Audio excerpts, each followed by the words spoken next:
One of the questions that I get asked a lot is how I became a full-time writer. Now, the journey wasn't exactly one that I had planned or hoped for, but I learned a lot of important lessons along the way. Lessons that, to be honest, I'm still learning today. But today's video isn't about the lessons that I learned, but the steps that I took to bring me where I am today. Hi, my name is Elke Fewer. I'm an author and a fiction book coach, and I help writers stay focused with accountability and support, taking them from idea to launched book. So, picture it. It was 2010, and I was working as a project manager, and to be honest, I really enjoyed what I did as well as the people that I worked for, but I really loved writing more, and I knew that it was something that I wanted to do full time. In fact, my dream was actually to become Nora Roberts, right? Now, a lot of writers do, because let's face it, Nora Roberts is pretty awesome. She's not only extremely prolific, but she is also just a phenomenal success. And for me, it wasn't necessarily to attempt to write 4 books a year, which I tried once and I will never do again. But what I wanted as part of her success was to have my books turned into movies.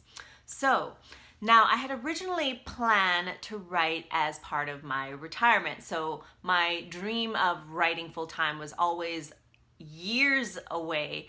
But when I attended a conference in 2021, a writing conference specifically, I was blown away because the experience really made me see that writing full time as a career was actually possible. So I changed my plan from a 10-year plan to a 5-year plan, and that was just an amazing thing that happened. Now, at the end of 2012 was when my first traditional book was published, and in January of 2013 was when I started K Writers, which is a group a community that I started in order to help writers get the resources that they needed, because where I was living, those opportunities weren't there, as well as to connect writers to themselves, because I had met a community of online writers that were amazing, and I wanted to share that experience with my community. In 2013, I also stumbled into freelance writing, and literally stumbled, because I was actually just trying to promote local writers in the community. And that's actually when I changed my 10-year plan to my 5-year plan in combination with the conference. And with my 10-year plan, I hadn't really figured out the details, except that I knew that I was going to continue to write books, pitch publishers, and figure out how many books I had to sell in order to replace the income that I was making at the time, which was a heck of a lot of book sales. Let's just put it that way. Now, with my 5-year plan, I was a lot more specific, which I'll get into later in the video. Now, in 2014, I self-published my first book, and at the end of that same year, my plan to write full-time was actually speed-tracked, because my husband at the time had got a job offer in the US, and that meant leaving where we were at, which was the Cayman Islands. And by that time, I had actually had 3 freelancing clients, and I was taking all of that money and putting it into a savings account, along with additional funds that I was putting towards my 5-year plan. So our daughter we have 2 kids, and she was 3 at the time that we were planning this move. So I knew that I wanted to stay home with her, and have that quality time with her, because wherever we were going to move in the States, we weren't going to have the family support that we had in the Cayman Islands, which is where my parents and all my friends and family and everybody were. So, and let's face it, no matter where you are in the world, pretty much, especially in the US, childcare is expensive, right? So, my new plan was to expand my existing freelance clients and to cover some of the expenses that we'd have when we moved. And so I could also, so that I could stay home and pursue my dream of writing full time. And this included freelance writing as well as selling my books. And those were my two main things. Now, here are 3 steps that I took to get there. All right, the first was I made a clear writing goal with a plan to get there. And this included 2 things. One was to figure out how much money I'd need to have for the 2 years that I was giving myself to reach that goal. So that was the first thing. The second was to figure out how much, was to identify how I was going to make the money to replace my current salary, which was going to be a combination of freelance writing and selling my books. And this is when I decided to start the freelance writing route. The second thing I did to take the step towards becoming a freelance writer was I shifted my mindset to that I couldn't fail, basically. Now, I'd like to think that I was enlightened enough at the time to say, yes, that's what I needed to do. And I was, focused on it in that way. I was not that enlightened, to be honest. It was just kind of very instinctual. And I just thought, well, this is what I want to do. I had my blinders on and I was just going to just take every step and just say there was no way that I could fail. I had no option. Failing wasn't an option. Because I would just keep trying the next thing. So how I did this for my freelancing was just pitching jobs with confidence that I wouldn't be turned down. And if I was, that was okay. There was always another place to pitch and another option for writing. And I also, of course, learned more about freelance writing and how to pitch and get clients. So I had to back that confidence up with I got to know what I'm doing, right? So there's that as well too. Now for my books, what I did is to develop a strict writing routine, which I knew before I even moved and started writing full time was something that was important, and I just basically reinforced that and made it a lot stricter. Let's just put it that way. And I also connected with other writers who were further along in their writing careers to get their advice and feedback, and as well as just learning everything and anything that I could about how to launch, market, sell more books successfully, right? So those are some of the things that I focused on, as well as, improving the craft of writing. Sorry.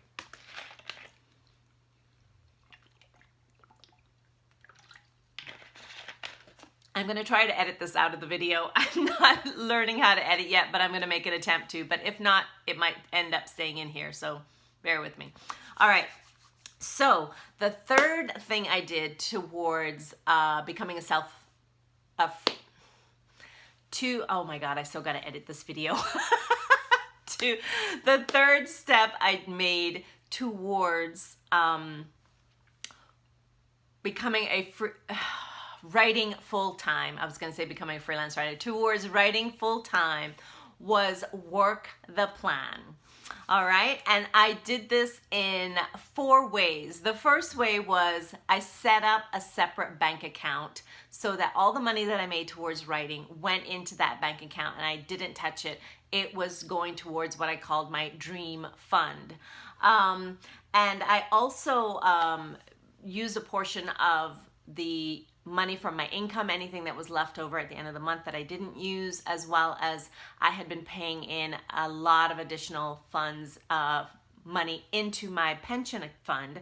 So that was voluntary. So I used a portion of that to put towards my dream fund as well too. So all of these things to help me towards the total that I knew that I would need to have to cover expenses and try to make writing full time my dream within 2 years after we moved to the States. So the next thing I did was treating my writing like a business. And this is something that I used to talk a lot about when I first became a freelance writer, or even before I became a freelance writer, because a lot of times, writing, people don't always get serious about writing because they think, oh, it's, it's creative and I need to be in the mood and all of these things. But if you want to do it as a career, then you need to, in a sense, treat it as a business, because if you're working at a business, you can't come today and say, oh, I don't feel like working, right? It doesn't work that way. And the same is true when you're writing full time. You can't just say, hey, I don't feel like working today. You don't have to, but you're not going to get paid, right? So when you treat your writing like a business is when you will get serious about it. All right. The third way that I worked the plan was being strategic about how to write my books better and faster. And that meant having processes for each stage of writing, editing, and launching a book. And that really made a huge difference. And that's something that I learned from a lot of the wonderful people that I met, or wonderful writers that I met, and those who were killing it in the self-publishing world. All right, the fourth way that I worked my plan was testing and implementing what I learned about connecting with more readers, how making it easy for them to find me, buy from me. I also did a lot of in-person events as much as possible so that I was able to build my presence and my audience and readers, not just online, but in person and vice versa as well. Now, we moved to the US in August of 2015, and I'm happy to say I'm still writing full time, and I am absolutely loving it.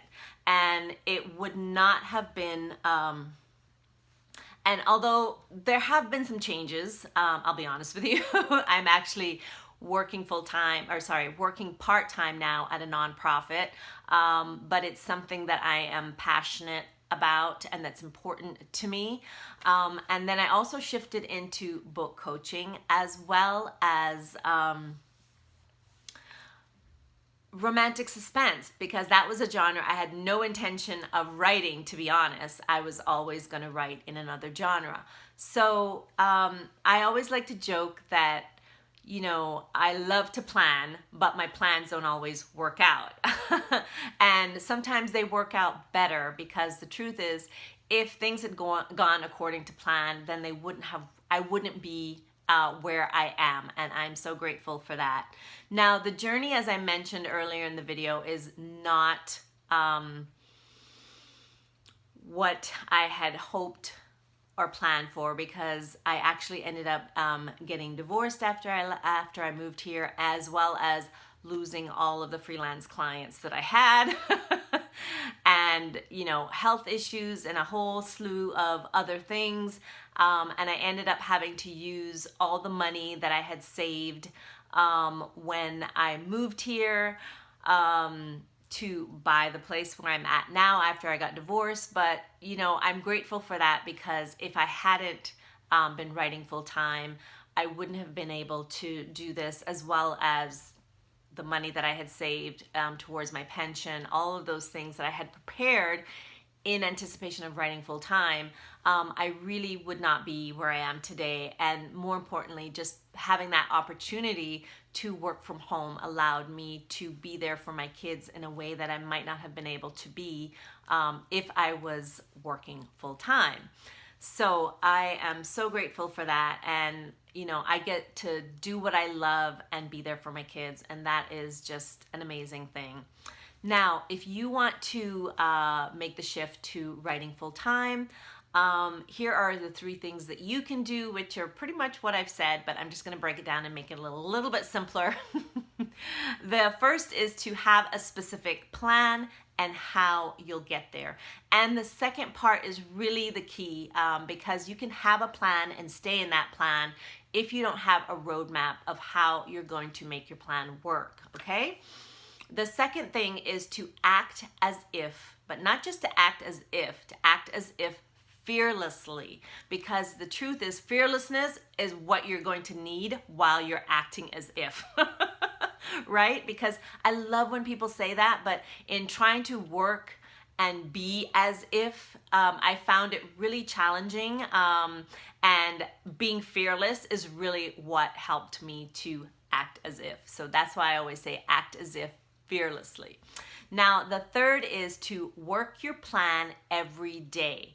Now, you may be thinking, I haven't got every day to work this plan, but what I mean by that is even if it's small things that you can do to work your plan and taking you one step closer, that is what really, really counts, because that is what's going to keep you going when you don't feel like going. And the truth is, even those small steps make a huge difference, because some progress is better than no progress at all, right?